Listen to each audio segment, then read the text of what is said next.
Hello दोस्तों, एक बार फिर से आप सभी का हमारे चैनल पर हार्दिक हार्दिक स्वागत है। मेरा नाम है गोपाल सुरेश मालकर और मैं खुद एक बीएचएमएस स्टूडेंट हूँ। आज के लेक्चर में हम फर्स्ट ईयर बीएचएमएस का साइकोलॉजी का सिलेबस जानेंगे कि जैसे कि आप सभी जानते हैं कि organ of medicine and fundamental of psychology का 100 मार्क्स का पेपर रहता है, जिसमें 50 मार्क्स का ऑर्गन ऑफ मेडिसिन पूछा जाता है और 50 मार्क्स का फंडामेंटल ऑफ साइकोलॉजी पूछा जाता है। तो इसीलिए इस लेक्चर में हम साइकोलॉजी के सिलेबस के बारे में पूरी डिटेल में नॉलेज लेंगे। तो चलिए देरी ना करते हुए आगे बढ़ते हैं और फंडामेंटल ऑफ साइकोलॉजी का सिलेबस जान लेते हैं कि हमें फर्स्ट ईयर बीएचएमएस में क्या क्या पढ़ना पड़ता है।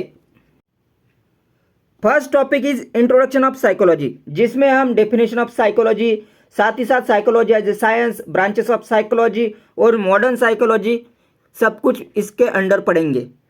Second topic is school of psychology, जिसके अंडर हम structuralism, functionalism, behaviouralism, gestalt psychology, psychoanalysis, humanism, cognitivism, इन सभी टॉपिक को पढ़ेंगे। थर्ड इज मेमोरी, जिसमें मेमोरी पढ़ेंगे। Fourth topic is emotion, thinking, behaviour. Fifth is hormone and emotion. Six is limbic system and psychology, जिसे हम seat of emotion के नाम से भी जानते हैं। इस पर सीबीडीसी के पेपर में एक एलक्यू भी पूछा गया था। Seven topic is theories of emotion. मैं आपकी जानकारी के लिए बता देना चाहता हूँ कि थेरीज ऑफ इमोशन पर अक्सर यूनिवर्सिटी वाइवा में पूछा जाता है कि थेरीज ऑफ इमोशन कौन कौन सी होती है और क्या क्या होती है। और साथ ही साथ थेरीज ऑफ इमोशन पर यूनिवर्सिटी पेपर में क्वेश्चन पूछे जाते हैं एज ए एसक्यू, और कभी कभी एलक्यू पूछा जाता है, पर एसक्यू ही क्वेश्चन पूछा जाता है। Next point is emotion, effect on cognition, behavioural and physical system, जिस पर एसक्यू पूछा जाता है। नाइन्थ इज इमोशनल इंटेलिजेंस, जिसके अंडर में हम पढ़ेंगे कंपोनेंट्स ऑफ इमोशनल इंटेलिजेंस के बारे में। Next chapter is emotion, mood and feeling, जिसके हमें इंडिविजुअल डेफिनेशन और साथ ही साथ इसके बीच का डिफरेंस हमें यूनिवर्सिटी एग्जाम में पूछा जाता है। 11th happiness, joy and peace, जिसके इंडिविजुअल डेफिनेशन और साथ ही साथ उसके बीच का डिफरेंस हमें यूनिवर्सिटी के एग्जाम में पूछा जाता है। 12th टॉपिक इज लर्निंग, जिसके अंडर लर्निंग के डेफिनेशन और साथ ही साथ फॉर्म्स ऑफ लर्निंग के बारे में हम डिटेल में नॉलेज गेन करेंगे। 13 इज मोटिवेशन, जिसके अंडर हम डेफिनेशन और साथ ही साथ उसके टाइप्स के बारे में हम डिटेल में पढ़ेंगे।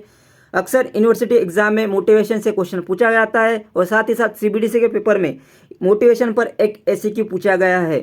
14 इज क्रिएटिविटी, जिसके अंडर हम क्रिएटिविटी के रिगार्डिंग सभी पॉइंट को हम पढ़ लेंगे।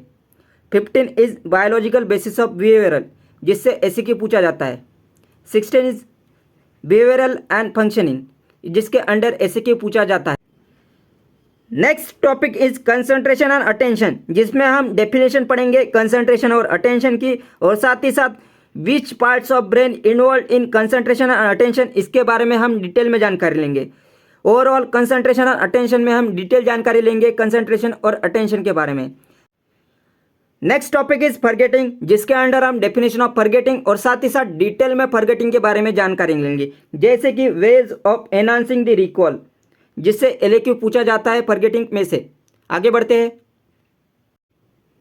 Next topic is instinct and reflex, इसके अंडर में हम इंस्टिंक्ट और रिफ्लेक्स की डेफिनेशन जानेंगे और साथ ही साथ instincts across the animal species, जिस पर एलक्यू पूछा जाता है, और रिफ्लेक्स की डेफिनेशन और साथ ही साथ reflex across seen in the newborn infant, जिस पर एलक्यू पूछा जाता है और कभी कभी एसक्यू पूछे जाते हैं, पर इंस्टिंक्ट एंड रिफ्लेक्स में से एलक्यू पूछा जाता है।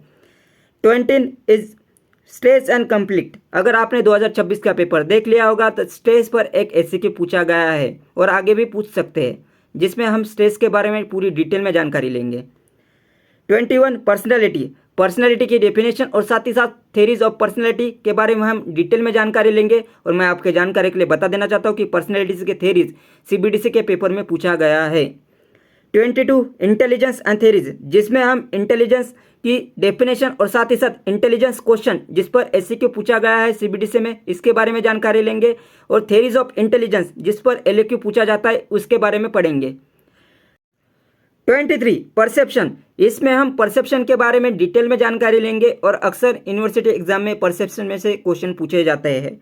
24 ग्रोथ एंड डेवलपमेंट, अगर आपने गौर फरमाया हो तो ग्रोथ एंड डेवलपमेंट मैंने कैपिटल अल्फ़ाबेट में लिखा है, क्योंकि साइकोलॉजी के इस चैप्टर में से हर साल सीबीडीसी के क्वेश्चन पेपर में एक क्वेश्चन पूछा जा रहा है जो एलक्यू के वास्ते पूछा जाता है, जो आपको 10 मार्क्स देकर जाएगा, जिसमें क्वेश्चन 4 ही पूछे जाते हैं। Different stages of physical, emotional, cognitive development of childhood, adolescence, adulthood और ओल्ड एज और सेनेसेंस।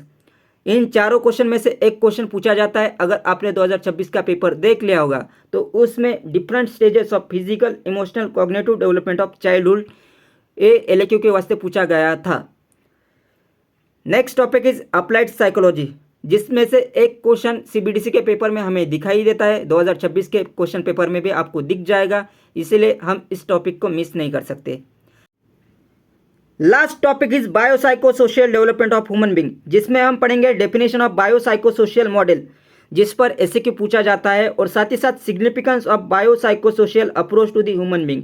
मैं आपके जानकारी के लिए बता देना चाहता हूँ कि बायोसाइकोसोशियल डेवलपमेंट ऑफ ह्यूमन बीइंग, जिस पर सीबीडीसी के पेपर में एक एलएक्यू पूछा गया था।